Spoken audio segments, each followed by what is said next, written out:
We were at a horse show in Greensboro.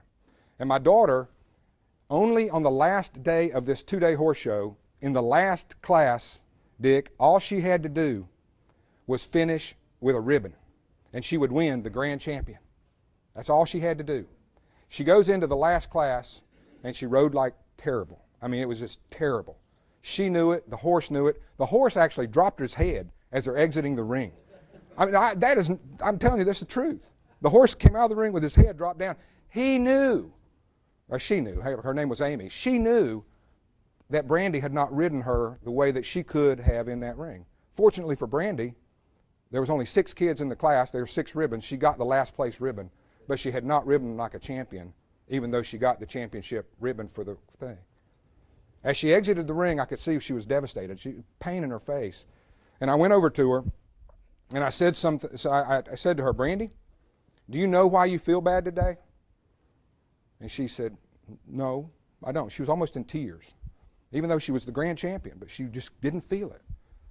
And I said words that I had never formulated before on paper. I had never written down before. I had never thought them through my brain before. But all those years of work, all those years of thinking through what it took to be successful, being homeless and not being homeless, all of those things came together, and I said, Brandy, there are only 3 rules of success.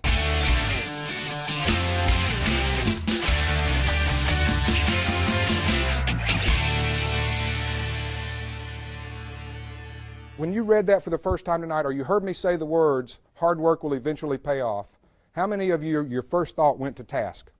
Went to actual physical work or actually doing a task? Probably the far majority of people. Almost everywhere I talk and give this speech, that's what people say. That's not the hardest work. That's not the first work that you have to do. The hardest work that you will do, the work that most people, and quite frankly most organizations don't do, is to decide, what do I want? What do I want my company to look like at some point down the road when I have determined that it is successful? What do I want my relationship with my spouse to look like? What do I want my business life to look like? What is it I want?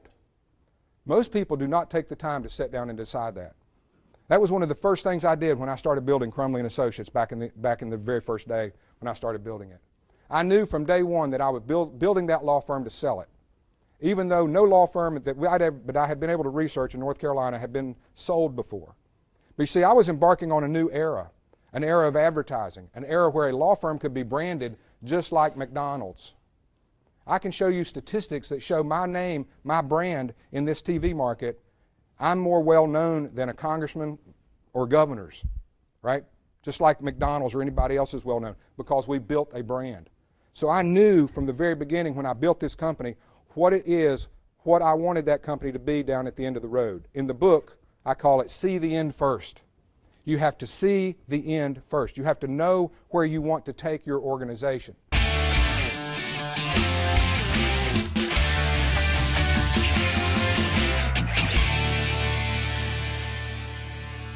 Consistent competency is better than erratic excellence. Consistent competency is better than erratic excellence. Now, can we all agree that what we're ultimately shooting for is sustained excellence? Right? Can we agree with that? Most of us would say we want sustained excellence. The problem is that most of us, me included on a lot of things, most of us are not willing to sit down and really understand how to be competent, consistently competent in every aspect of our business, every aspect of our relationships, in order to be consistently competent, to even give ourselves a shot at excellence. So what happens as a result is we go up and we're down and we're up and we're down and we're up and we're down, right? We're erratically excellent. How many people have ever been erratically excellent, right? You have a day when it was just like so good, right? I mean, it was so good. Maybe it was in your golf game. We're here at a country club, right? So maybe it was a golf game, and that day you were just, you were nailing, you were just so good. How many of your friends did you tell about it? Every one of them, right? Multiple times. As a matter of fact, they probably go, you've told me that story already, Bob, 2 or 3 times last week. Yeah, but I got to tell you it again. Right? Because it's so important to us, because it is what? It's so rare. It's erratic excellence. And so it makes an impact on us because it is so rare. When really what we want to do is to get to sustained excellence. So what I did in my law firm is we broke down everything within the law firm into little pieces and little parts. And we took the model of a hospital, and we took the model of McDonald's, and we said, we're going to build a law firm with a concept based on hospitals and McDonald's, right?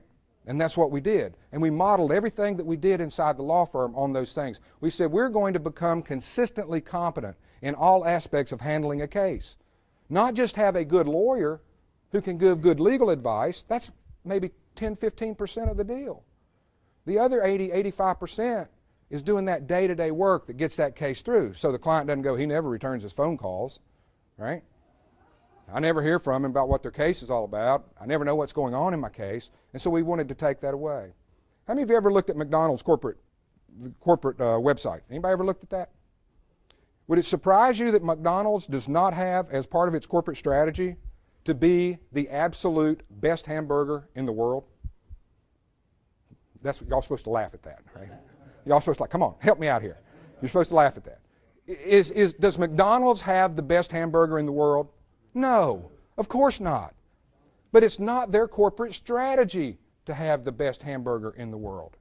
Their corporate strategy is you drive down the road and you go, I'm hungry. I saw a billboard that says there's a Mickey D's at the next exit. It won't be the best meal I eat this week, but it will what? It will taste like it does back home. The hamburger will taste the same. The French fries will taste the same. The drinks will taste the same, right? They are consistently competent.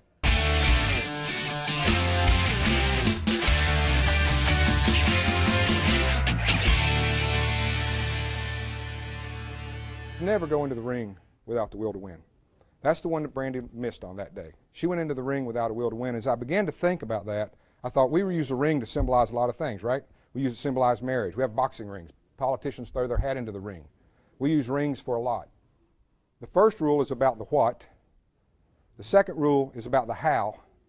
This third rule is about the why. It's about the passion. If you have passion about what you're doing, if you have belief in what you're doing, and if you go into the ring with the will to win, your chances for success are obviously much higher.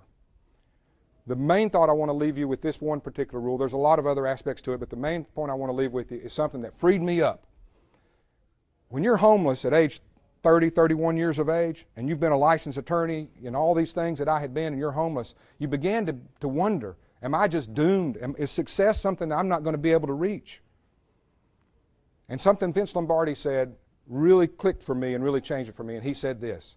He said, winning is a habit. Unfortunately, so is losing. And when I gathered that, I went, wow, that is so good. Because if winning is a habit, I'm not blessed with it, right?